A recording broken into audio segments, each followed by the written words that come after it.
Hello English lovers, welcome to IIT.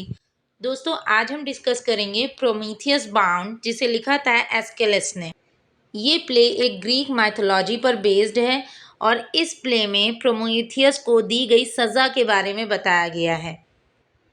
दरअसल Greek mythology में Prometheus God of human beings हैं, मतलब इन्होंने ही इंसानों को बनाया था। और जियूस को गॉड किंग ऑफ गॉड बोला जाता है। जियूस जो हैं वो सारे गॉड्स यानी सारे देवताओं के राजा थे। और दरअसल ये जो जियूस थे ये नहीं चाहते थे कि ह्यूमन रेस इनलाइटन हो, मतलब उसे नॉलेज मिले, बल्कि वो तो ह्यूमन रेस को यानी इंसानों को अपने अकॉर्डिंग चलाना चाहते थे, मतलब एक तरीके से अपना गुलाम बनाकर रखना चाहते थे। लेकिन प्रोमीथियस ने इंसानों को आग चुरा कर दी।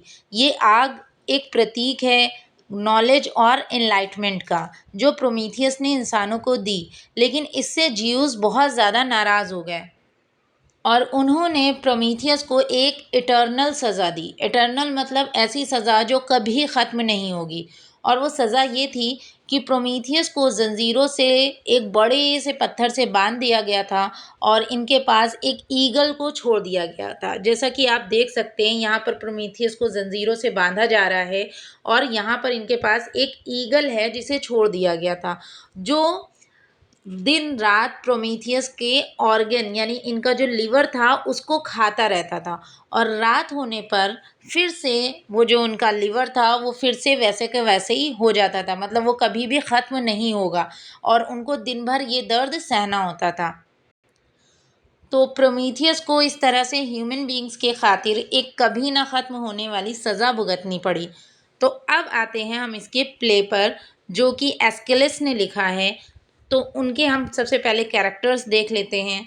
सबसे पहले हमारे कहानी का जो प्रोटैगनिस्ट है प्रोमीथियस, ठीक है, जिनको गॉड ऑफ ह्यूमन बींग्स कहा जाता है, जिन्होंने इंसानों को बनाया था। और साथ ही साथ प्रोमीथियस के पास एक और ताकत ये थी कि ये भविष्य देख सकते थे। ठीक है, तो ये चीज़ याद रखिएगा कि ये भविष्य के बारे में पहले से ही इनको पता चल जाता था। दूसरे हैं god of king of gods Zeus, ठीक है। फिर है क्रेटोस, बाया और हिफेस्टस। ये तीनों के तीनों कौन हैं? ये जियूस के एक तरीके से आप सर्वेंट कह सकते हैं या मैसेंजर्स कह सकते हैं, जो जियूस की सारी बातों को ओबे करते हैं। हर्मीज भी उन्हीं में से एक है। इसके अलावा ओशिनस गॉड ऑफ ओशन है और इनकी 3000 बेटियां हैं, जिन्हें द ओशनिट्स बोला गया है प्ले में तो इन्हें कोरस बोला गया है और कहीं कहीं पर इन्हें ओशनिट्स भी कहा गया है। ठीक है, तो ये 3000 बेटियां हैं। इसके अलावा आयो, ये एक काऊ है, एक गाय है, जो पहले एक लड़की हुआ करती थी, बाद में इसे जियूस ने अपने गुस्से में एक काऊ में कन्वर्ट कर दिया था। तो ये सारी चीज़ें कैसे हुई ये हम देखेंगे अपनी स्टोरी में। तो चलिए शुरू करते हैं। फर्स्ट सीन में हम देखते हैं कि गॉड जियूस के दो सर्वेंट कौन, क्रेटोस एंड बाया, ये दोनों प्रोमीथियस को पकड़कर ला रहे हैं, इसे ले जा रहे हैं सीथियन माउंटेन पर, जहाँ पर ये उसे बांधेंगे जंजीरों से, सीथियन माउंटेन पर। ठीक है, और इनके साथ साथ हिफिस्टस भी आ रहा है, जिसका काम ये है जिसे प्रोमीथियस को जंजीरों से बांधना है। ये जो हेफेस्टस है ये गॉड ऑफ फायर हैं, आग के देवता हैं। दरअसल प्रोमीथियस ने इन्हीं से आग चुराकर इंसानों को दी थी। फिर भी हेफेस्टस प्रोमीथियस से बिल्कुल भी नाराज़ नहीं है, बल्कि उसे तो तरस आ रहा है प्रोमीथियस की कंडीशन पर। वो कहता है कि मैं तुम्हें बांधना तो नहीं चाहता, पर क्योंकि ये जियूस का ऑर्डर है तो मुझे ना चाहते हुए भी ये काम करना पड़ेगा। इस पर क्रेटोस हेफेस्टस से बोलता है कि तुम इस पर दया दिखा रहे हो, इसने तो जियूस की बात को नहीं माना था ना, और जियूस के दुश्मनों के लिए दया बेकार है और ख़तरनाक भी। तो प्रोमीथियस को चट्टान से बांधना ही पड़ेगा। तो हेफेस्टस ना चाहते हुए भी बेचारा प्रोमीथियस को चट्टान से बांध देता है और उसके बाद ये तीनों यानी क्रेटोस, बाया और हेफेस्टस वहाँ से चले जाते हैं। अब प्रोमीथियस के बाद पास ओशिनिड्स आती हैं। मैंने बताया था ना, ये 3000 बेटियां हैं समुद्र के देवता ओशिनस की। तो ये इनके पास आती हैं एक रथ में बैठकर, और ये आके प्रोमीथियस के प्रति बहुत दया भाव दिखाती हैं कि उसे इतनी बुरी सज़ा मिली है। और ये उससे पूछती हैं कि आखिर तुमने ऐसा कौन सा क्राइम किया है कि तुम्हें ये सज़ा मिली है। तो प्रोमीथियस याद करता है बैटल ऑफ टाइटन्स को।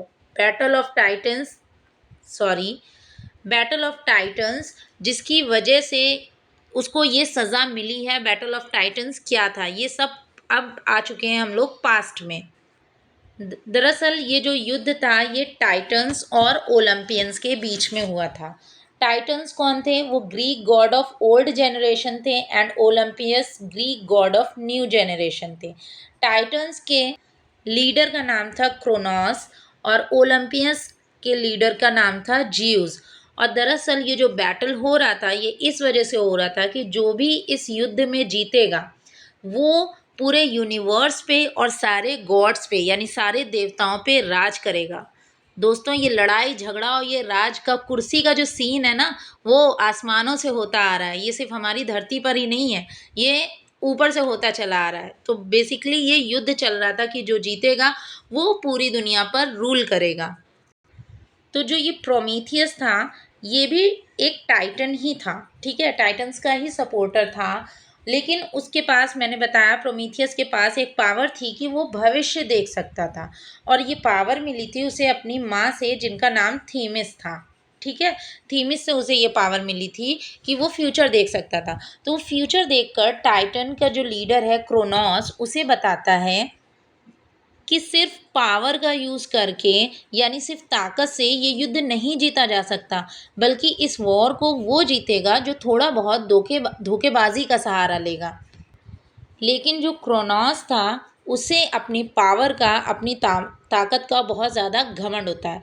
तो वो प्रोमीथियस से कहता है कि मुझे तुम्हारी कोई हेल्प नहीं चाहिए, समझ में आया, मैं खुद इस युद्ध को जीत लूँगा। अब प्रोमीथियस क्या होता है, उसको गुस्सा आ जाता है, वो जाके मिल जाता है ओलंपियंस के साथ, यानी कि जियूस के साथ, क्योंकि ओलंपियंस के लीडर तो जियूस थे। और वो अपनी चालाकी बताता है कि जब तक हम लोग चालाकी नहीं करेंगे हम इस युद्ध को नहीं जीत सकते। तो जियूस मान जाते हैं और ये लोग मिलके टाइटन्स को हरा देते हैं।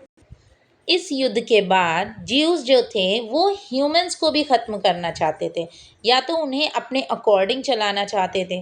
ठीक है, जिनको ह्यूमंस को तो प्रोमीथियस ने बनाया था, तो जियूस चाहते थे कि इनको भी ख़त्म कर दिया जाए। लेकिन उनके रास्ते में प्रोमीथियस खड़ा था और उसने ह्यूमन रेस को ज्ञान दिया। वो ज्ञान क्या था? वही आग चुरा कर उसने दी थी जिसकी सज़ा उसे मिली है। इसके बाद वो जो कोरस होती हैं उनसे बोलता है कि वो उनसे धरती पर आने के लिए कहता है ताकि वो उनको पूरी अपनी स्टोरी बता सके। इसी बीच ओशनस, यानी जो समुद्र के देवता हैं, वो आते हैं प्रोमीथियस के पास। वो भी प्रोमीथियस के लिए दुखी होते हैं और उससे बोलते हैं कि मैं तुम्हारे लिए जियूस से बात करना चाहता हूँ ताकि वो तुम्हारी सज़ा ख़त्म कर दे। लेकिन प्रोमीथियस उनको मना कर देता है। वो फ्यूचर जानता है, वो कहता है जो कुछ भाग्य में लिखा है वो होना ही है, और कहीं तुम जियूस से बात करके उन्हें और ज़्यादा नाराज़ ना कर दो और वो तुमको कोई सज़ा ना दे दें, इसलिए तुम उनसे कोई बात मत करो। तो प्रोमीथियस के कहने पर ओशनस क्या होते हैं, वापस चले जाते हैं। अब कोरस पूरी दुनिया को प्रोमीथियस और उसके भाइयों के लिए किया गया सैक्रिफाइस बताता है, मतलब गा के, ये एक सॉन्ग की तरह है कि वो उनको उनका, यानी प्रोमीथियस का और उनके भाइयों द्वारा उन्होंने जो भी सैक्रिफाइसेस किए हैं वो बनाती हैं कि किस तरह से, और जियूस ने किस तरह से सबको पनिशमेंट दी है। यानी कि प्रोमीथियस के दो भाई और हैं, एटलस, जिनको जियूस ने पनिशमेंट दी है, और टाइफन।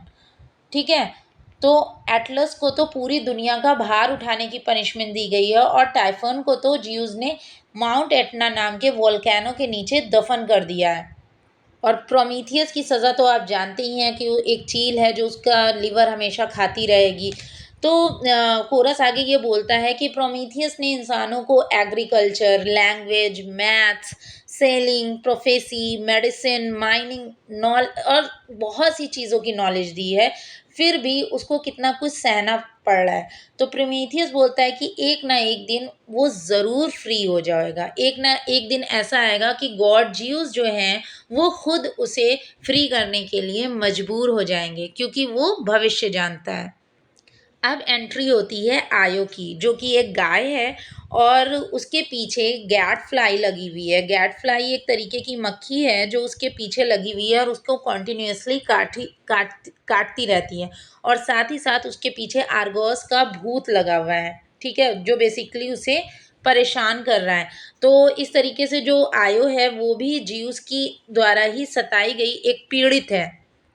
तो आयो जीउस को बुलाती है और पूछती है कि वो उसको इतना परेशान क्यों कर रहा है और उसकी जो ये परेशानी है उसका एंड कब होगा।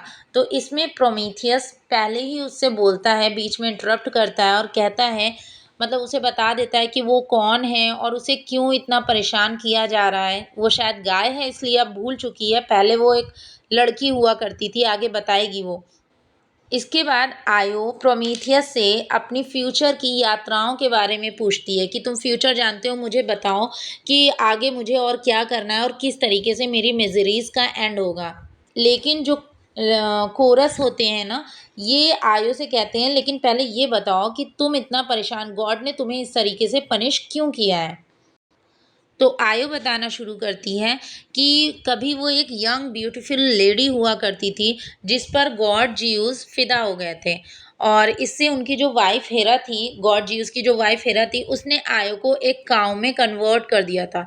तब से वो इधर उधर घूम रही है और ये गैट फ्लाई जो है वो इसे इसी तरह परेशान कर रही है, और गॉड ज्यूस के कारण ही आयो को उसके पिता ने घर से बाहर निकाल दिया था। तब से वो इसी तरह सताई जा रही है।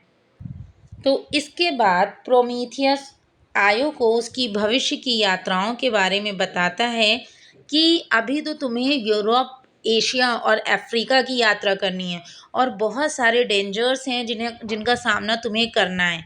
आगे प्रोमीथियस बताता है कि गॉड ज्यूस जो कि आयो को परेशान कर रहे हैं, एक दिन गॉड ज्यूस एक ऐसा साथी चुनेंगे जिससे एक बेटा होगा, और वो अपने पिता यानी कि गॉड ज्यूस को उसके पद से हटा देगा। जो गॉड ज्यूस इतना ज़्यादा परेशान कर रहे हैं, तो उनका खुद का बेटा ही उनको उनके पद से उतार देगा, और केवल प्रोमीथियस यानी कि मैं ही ज्यूस को इसे रोकने में मदद कर सकता हूँ।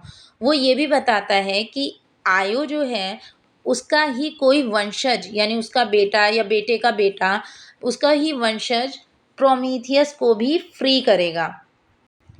इसके बाद आयो गैटफ्लाई से परेशान होकर वहाँ से चली जाती है क्योंकि वो उसे बहुत ज़्यादा काट रही थी।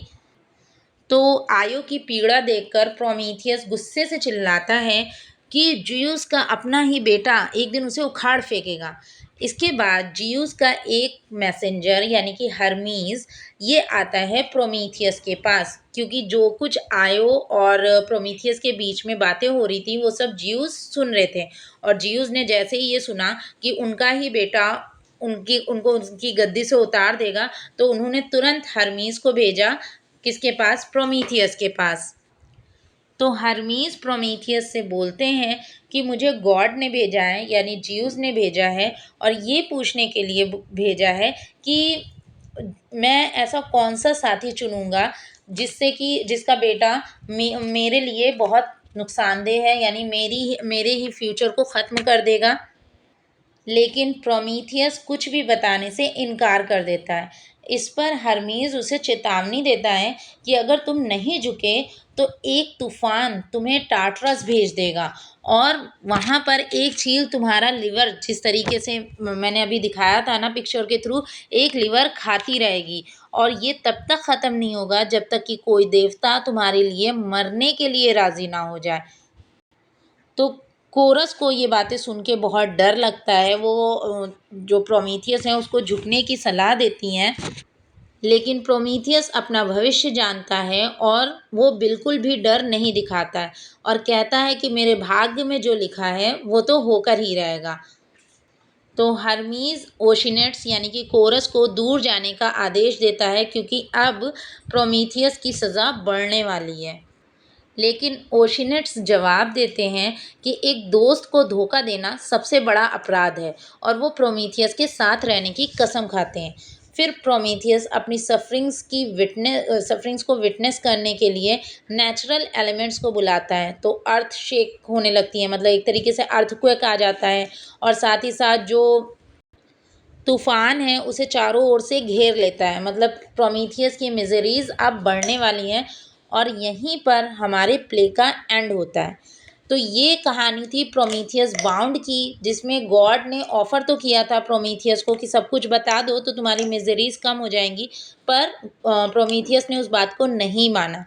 इसकी ही आगे स्टोरी लिखी है प्रोमीथियस अनबाउंड, जिसे लिखा है शैली ने। उसमें दिखाया गया है कि प्रोमीथियस किस तरह से बात मान लेता है और किस तरीके से वो फ्री हो जाता है। ठीक है, तो आई होप कि आपको स्टोरी समझ में आई होगी। So thanks for watching.